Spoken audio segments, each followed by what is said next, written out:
Good afternoon again, colleagues, and it's good to see so many of the industry leaders in one room. I know that we have run out. We have run out much of the time. You are all scheduled to leave this place by 5 o'clock, but I think we will steal about 10 more minutes and maybe take you from here possibly to around about 10 past 5.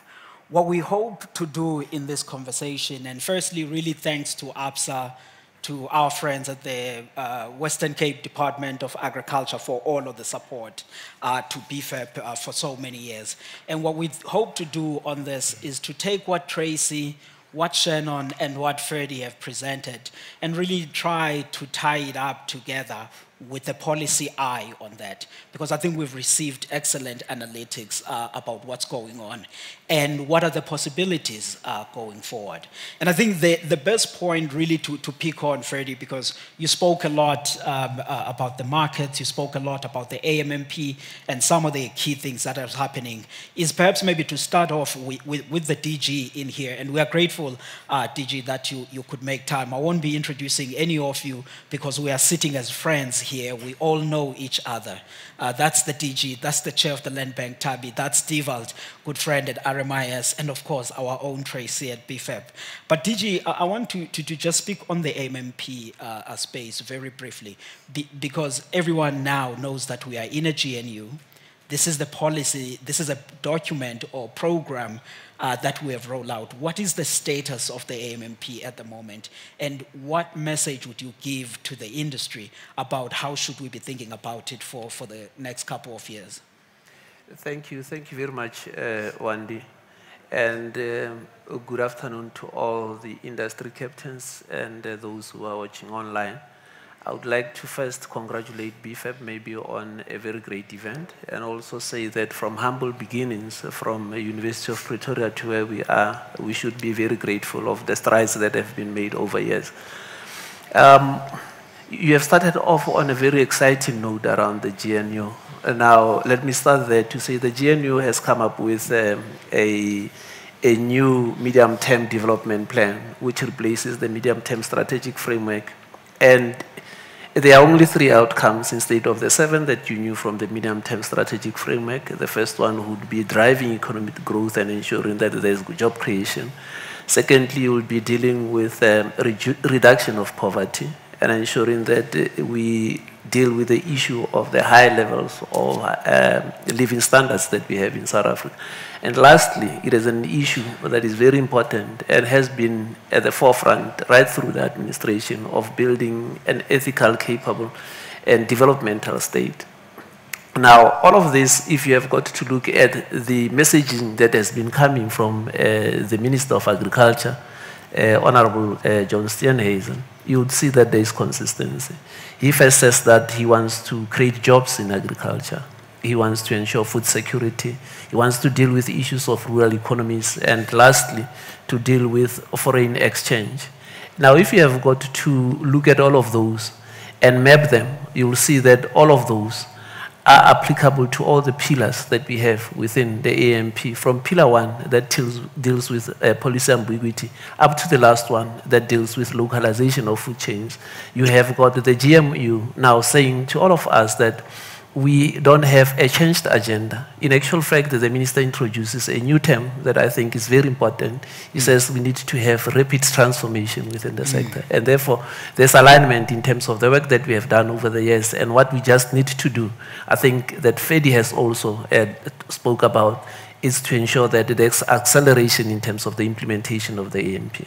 No, fantastic. That means a relentless implementation, DG. Speaking of implementation, Tracy and the colleagues at BFAP speak to so many of the industry leaders, so many organizations.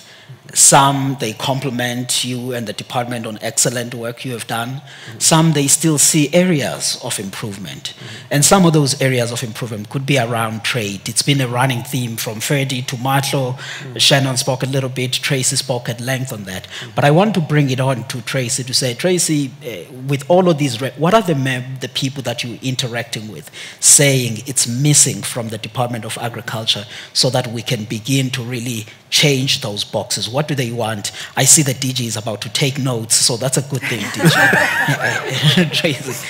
If the DG is going to take notes, I think I should have all my colleagues come and make their points. Yeah, I mean, I think on the aspect of trade, Wandile, there's actually good collaboration. And again, it differs by subsector, right? So you have a subsector like fruit that's been exporting for so many years that's well organized. They've got their roundtable has been running for many years. They've got a strong list of priorities for things like market access and backing research to get that going. I think probably the biggest frustration on that side is just the pace of it, and it's not a simple issue to solve. I think it often entails much more than the commodities that you're dealing with. It's often a take and give, but it's one product at a time in every market. And while they have these queues, it takes so long to get one done before the next one can kick off. I think the successes that we've had, we've showed up there. We recently at meat access into Saudi. We've had a lot of progress on the fruit side, but if we can speed up this process, that would certainly go a long way. We have a pipeline of products, so we need to get this process running as quickly as possible. Yeah. Sticking with this issue, Tracy, of before I bring in Diva, I want to go back to the DG because I think there's an important element. DG, I want to know the quality of a conversation that you are having with your colleagues at the DTIC, because you are now at a very difficult time. In the early 2000s, when we opened many of the export markets, the world was in this story of saying, let's embrace globalization. Let's go forward and do all of these wonderful things. Today, people are saying America first, South Africa first. Everyone is looking forward. Shannon spoke about the fragmentation, if it was in Matlo, about that. So I want to know, what's the interaction between you, DERCO, and the DTIC in this fragmented environment as we want these exports, that quality of a conversation? I think we have got a very good working relationship towards our export market. And I'll say this, I think the last slides that you saw are focusing on two issues that are currently a hindrance towards trade just around the world. The first one being non-tariff barriers, and the other being the tariff barriers that we have got to see. And therefore, you cannot do anything if you don't have DTIC in your corner, if you don't have DERCO in your corner. And the successes that we have chalked to date, it's not only for our sectors, agriculture, it's also the work that was done by DTIC, the work that was done by DERCO. And you would know through the citrus industry that we have also realized that the currency that we have in the world these days, it's around SPS issues. And if you don't challenge some of the unscientific barriers that are put in front of you, you would go a long way in terms of losing your competitiveness as a sector. And therefore, once we get into that area of contesting areas of the appropriate level of protection of other countries, that's where you have got to bring in your DTIC, that's where you have got to bring in DERCO. If we have got to talk about tariffs, there was an agreement within SACU that the approach that SACU would have around tariffs is that you would negotiate for SACU tariffs right around the region. Is it having a benefit to us, South Africa? Maybe in terms of protecting the region itself, but it has got a leg in terms of South Africa then being agile enough to negotiate some of the issues that the industry would like to have. But I would like to summarize it by saying, yes, without the two departments, you would not have quite a lot of traction that we are having, and it's out there for everybody to see. The issue that we have taken up to the WTO is cooperation, industry, government, DTIC, DERCO, all together. Issues that we are pushing around AGOA, where the Minister of Trade and Industry Competition was there to negotiate AGOA and saying, if we don't do that, we are likely to then pay 4.4 billion rands in US dollars in terms of the engagement. So it's that collective way of working on the issues around trade. Yeah, thanks for that, DG, because I'm asking these things because we have our media colleagues online, we have so many people that are tuning in, and I think it's important to underscore this. because it not only informs, but it provides confidence to the growers, Justin's members at CGA. But speaking of that theme of trade, before I round up to Tabi, I think I should bring you in, Dewald, because you have had a difficult time as the red meat industry. I mean, I met Dr. Mpo Maja there, and I was asking, Doc, how are you doing? Because we read about the FMD, but I want to hear from your place. At the end of last year, you were talking about the expanding export markets. Beginning of this year, you met with people from the Kingdom of Saudi Arabia at the Department of Agriculture. You were selling about what you want to do as the red meat industry services. But today, you face so many of the other challenges. But if you could bring us in about how you are working around all of these aspects. Thank you, Wandile. I think very closely with government. That's good. I think that to start off with, I think what we've seen is, if we look at the Humansdorp situation that we currently had, I mean, the numbers are unexplainable. I mean, 91,000 animals vaccinated. It is, there's ugly words we can use, but it's a lot of animals. And at some stage, a question was asked, the way that we dealt with this now, was that the right way to deal with the outbreak of foot-and-mouth disease? And my comment was, yes, for dairy cattle, but not for beef cattle. So within this disease, there are so many permutations of how it needs to be dealt with. And what we've seen is we've got plans. One of the things that we've been saying for a very long time, we need robust implementation. We just talked about the AMP. We need robust implementation of these plans that we have. We've got the knowledge, we've got the skill. Between government and industry, I think when we take hands and when we've got one vision to move forward, we move like speed. I mean, it's like a knife through butter. It's when guys from the side come in and there's personal attitudes with regards to how things needs to be handled on, and I'm going to say it as it is, on my farm. Yeah. Because I'm different than my neighbor. That's when the problem starts. But when we've got an agreement with how it's being dealt with in a specific situation, in a specific region, it's really running smooth. From the time we've got the vaccines, I think in Humansdorp, running through vaccination. So that being said, Wandile, I think one of the things that we need to not underestimate is the way that our system is set up. We can still export. The fact that we've got these outbreaks, the trust that we have in our value chain system is that big that Saudi Arabia is actually, we've got on the 22nd of August, Saudi Arabia is an online session with them because they still want our product, red meat, they want it. We just need to show them what we do to camp down, block this disease, how do we treat it. So there is a massive demand for South African red meat in the world. We just need to find the gaps, penetrate it. We're a small industry. Number-wise, it sounds very big, but if in comparison to the rest of the world with regards to red meat, we are small. And yet, people are afraid of us. Yet, there are still people who want to keep us out and do certain things to keep us out. So we're doing something right. We just need to do more things right.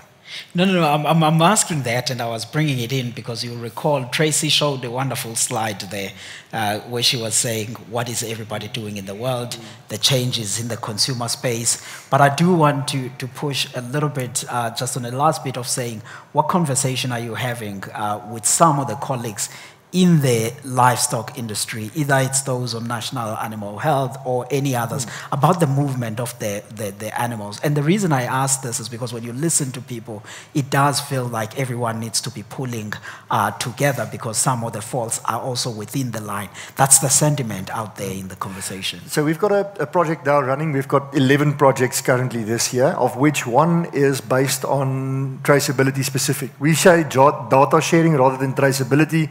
But the focus would be to first establish farm location, GLN, geolocation numbers, based on the GS1 standard. And from there, obviously, roll it out and see how it works. But movement of animals, and I think that's one of the biggest things. We slaughter 2.6 million cattle within South Africa. You can double that number easily to say that that's the amount of animals that moves annually. I mean, in excess of 5 million animals being moved. That's a lot of animals being moved. And that's not even accounting for the informal movements of animals. The fact of the matter is, if we don't have somebody or somewhere where we can manage this, and there's a type of a blockage being put in to say, we will not, for example, as a feedlot, we will not accept animals if these animals are not tagged. If they don't, we don't know the origin of these animals. If that is going to be put in place, which we're busy with, the feedlots from their side and obviously the abattoirs agreed to say that once we've got the GLNs, they will enforce this from their side and say, we will not take any animals unless we know where they come from. And the industry, the value chain will actually sort out itself.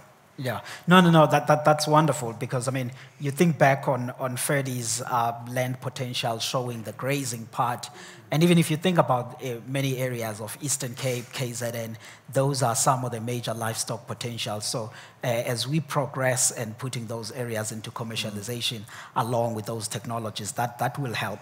And speaking of that potential and inclusivity and growing the agricultural pie that Freddie so excellently put forward, I want to bring you in, Tabi, because you are part and parcel of that inclusivity agenda, and appreciating that we have all of the other banks in the room that are also contributing there.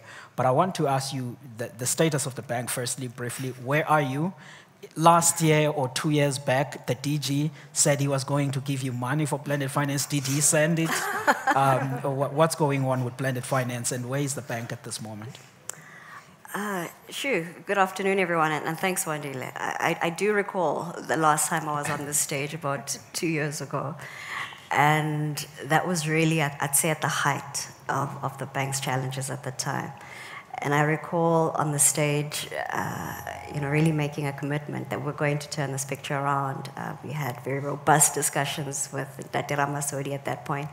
And Wandile, I'm very happy to report that, where we were about 3 years ago to where we are now is chalk and cheese. At this point, we have recommenced all lending on the blended finance program, which DG Ramasodi did make good on, by the way. We've approved over 1.4 billion rand of transactions. We will be making some interesting and exciting announcements around our debt restructuring. We've revised our policies. So truly, the land bank, I can confidently say, is back on track. This is an entity that is a tool for agricultural policy, and we had to go back to basics and really think about why it is that the bank exists, and through doing that and collaborating with everyone in this room who's been so generous with their support, I can confidently say we have an entity that we can be proud of. On the blended finance, it's good to hear that, because this is an important organization, especially as we are rebuilding, thinking about the new areas of land in collaboration with the other commercial bank and agribusinesses. I think that's an important part that we do play on that. But in the success of the blended finance, if you can speak briefly both on the uptake as well as the energy fund that we know that was launched by the department, but I'm not sure how many people online or in the room know where we are in terms of that process. Yeah, so the blended finance program is really established to promote development and transformation inclusion in the agricultural sector. So in essence, the program, commercial institutions such as the Land Bank and the commercial banks would contribute debt to the transaction, and to that transaction, the Department of Agriculture contributes a grant portion. And this grant portion really serves the purpose of de-risking the transaction for the financier, but also lowering the cost of funding for the recipient. And so through this program, and I believe that the commercial banks who have adopted it have seen similar levels of success. we've been able to bring a lot more farmers into the system. So farmers that were previously considered to be unbankable are now bankable. And to this program, you know, what we've seen financial institutions, including ourselves, do is incorporate an element of support. So pre- and post-funding support, where the industry association, the commodity association assist with farmer development, extension support, and then off-takers such as the large food producers really supporting on the off-take side. So I'd really say that this is truly one of those programs when it comes to development that has been extremely successful. On the Agro-Energy Fund, you'll recall that it was launched by, you know, previous Minister Didiza at the height of the load shedding pandemic. Load shedding ended, but where's the money? Exactly.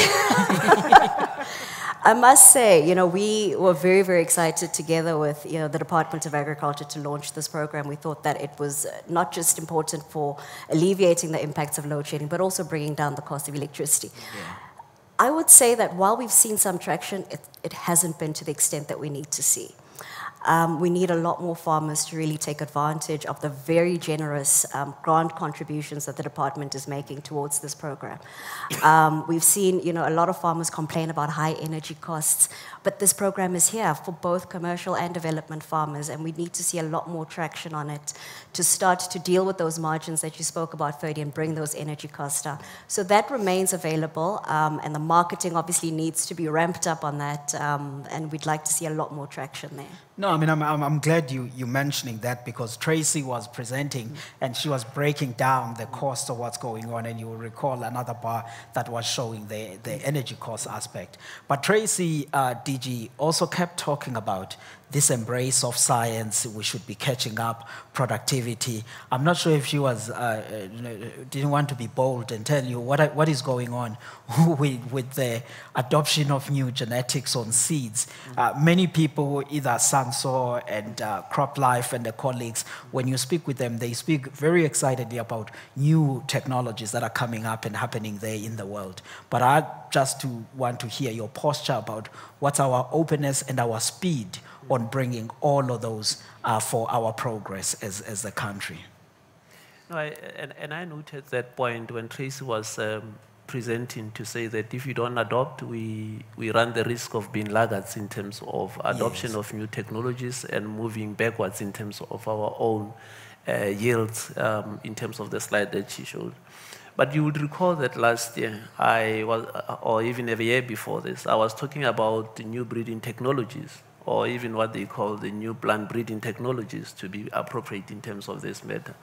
To say there's a world-raging debate around what they do and how we can deal with this issue. Within South African context, we had agreed that temporarily we'll deal with them within the GMO Act. And there is logic behind the madness that the department is taking, because there's an issue around risk analysis. And within risk analysis, there's a concept that says that you have got to take a precautionary principle. If the facts behind what you are going to deal with are not at a level that would give you confidence to take that decision. And I would say to everybody who is on this platform and listening in, to say, we will look at each and every of these issues. You can look at the debates that are happening in the EU around the very same, and we will take the necessary steps to deal with that. But we won't go to a point where we assimilate technologies because they are available. We have got a responsibility to the population, to the consumers of South Africa, to take the right decisions.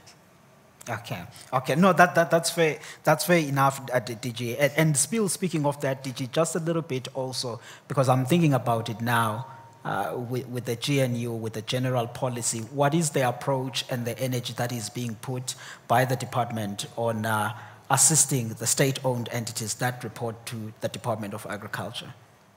We know about, we've heard about OBP, we don't know, I have no evidence. I've only read the Daily Maverick about OBPs and the other things. What's going on there in these entities, all of them? Now, let's start maybe to say those who are in the room would have seen a slide that shows the dwindling allocations that are now coming into the agriculture space. And it would mean that there is pressure in terms of allocations to all state-owned entities within the sector. But I would like to first start by PPCB. You would know that that is the Rolls-Royce of our SOEs. No financing that comes from government, but each and every time meeting their targets and ensuring that the stamp of approval for our exports are quite well.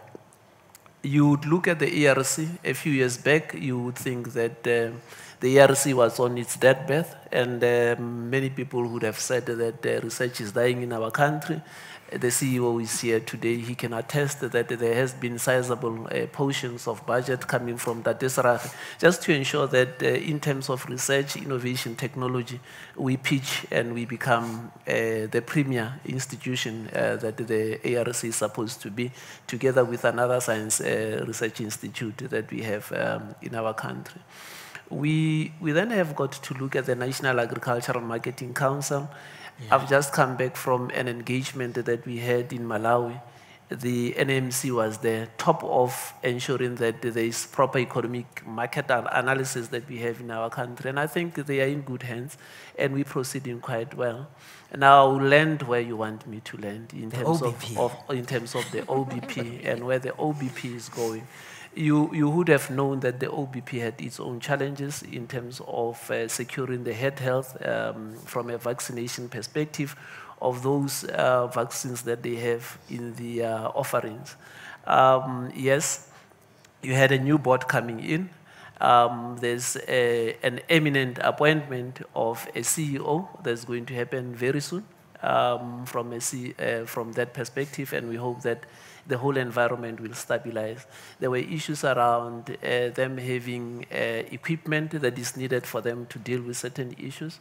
That is coming through. There has been an offer that came from the private sector to assist. There is an order that is coming from the OBP themselves to ensure that there is surety of supply within the sector. So I think that we will be able to nurse the OBP to good health. And that is the status of the entities that you are having. You will see even in terms of the audit reports that we have within the sector that will be announced very soon, that there are two that are still being nursed towards good health, but the others are in good health.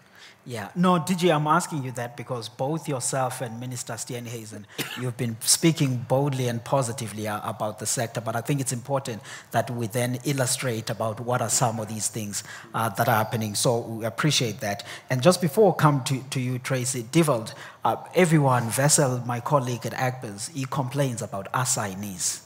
And I don't know what's going on the red meat industry part and the feeling about how you're handling all of the issues there. Because you're not complaining a lot as him. No, luckily.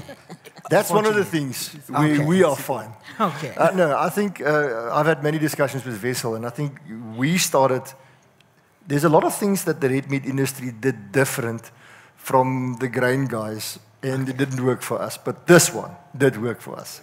So with SAMIC that is in place and what we have as an assignee at this stage, we are more than happy with what we have. I think we don't have the issues that the grain guys have. We understand the issues, and we sit from afar and just watch. We don't want to actually intrude at this stage, but we understand the challenges, but we're not going to say a word about SAMIC and our assignees that we have. I think we're very happy. No, that's fantastic to hear that. I know we're running out of time, and everyone is looking at their clock. I had promised 10 past. We will meet that time. But Tracy, Freddie talked about exports, various areas. He did not really put a point and say if we were to rank about 3 that the DG can take home of the markets that we should be focusing relentlessly for the benefit of majority of our value chains. Where should we be putting that eye on? DG is writing. Thanks for that bomb late in the day. I need reinforcements here. I think the priorities are, at least from the fruit side, very clearly articulated. I think there's a big push into that Asian region there. I think from the grain side, probably fair to say also into that region. Fadi, I know you can add if you want. And then Dale is your man to answer on the meat side. I mean, I think the priorities and where we should go and how easy it is to comply is different for all of them. So it's, as Fadi rightly noted, it's it's not just the new markets. It's making sure that where we're currently strong, we can sustain that. It's dealing with the citrus issues. It's dealing with those SPS measures and making sure that we don't lose that because we're in even deeper trouble.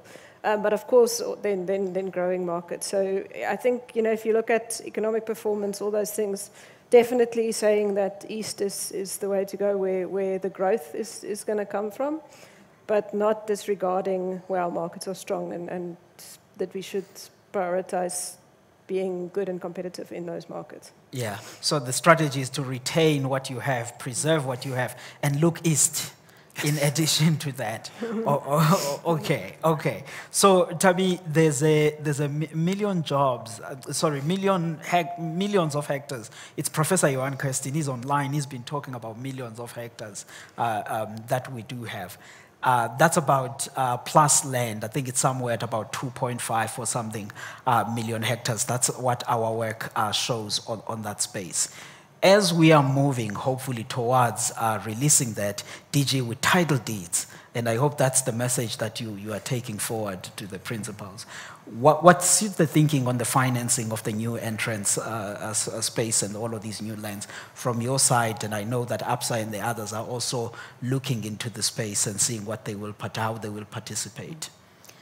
Yeah, I think, not just from our side, but what I've noticed is really a trend from agricultural financiers to be more deliberate in supporting agricultural policy and how we construct our portfolio.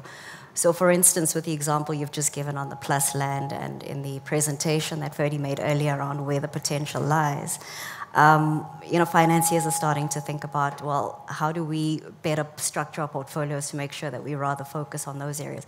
Because I think traditionally as bankers, we sit back and the deals come through the door, And I think there is a wave now to really be quite deliberate around where are the growth areas, how do we move away from the fads and really be quite targeted. So with the plus land, DG, I really do hope that the issue of collateral is something that is top of mind, and really ensuring that where the commercial entities come in, we're able to de-risk that appropriately and give the proper 10-year security to allow for effective financing instruments in those transactions. So I have all the confidence that from the policy side, we'll certainly be able to draw in the capital. Okay, yeah, as in the few seconds that are left before we close, speaking of policy, I'm going to again end with the DG on this land policy side. Are we getting clarity? Is it still the case that releasing with title deeds is an intention, as the President said? Is that still the case? That is still the case. Minister Nyoncho has also, in his budget vote, reiterated the very same. Thank you so very much. Colleagues, I know that some of you may want to present some of the questions, but the time is up, and the DG, Tabi, Dewald, Tracy are all available as you are having drinks after this session. And from a BFAP side, and just to thank all of you for making the time to come and enjoy this work with us. And do go to the website, download the document, all of the colleagues that are online, and spread the word about all of those insights that are there. And Ferdy and the team and all of the supporters at APSA, Western Cape, thank you so very much for your support. And thanks to the panel, a round of applause for them.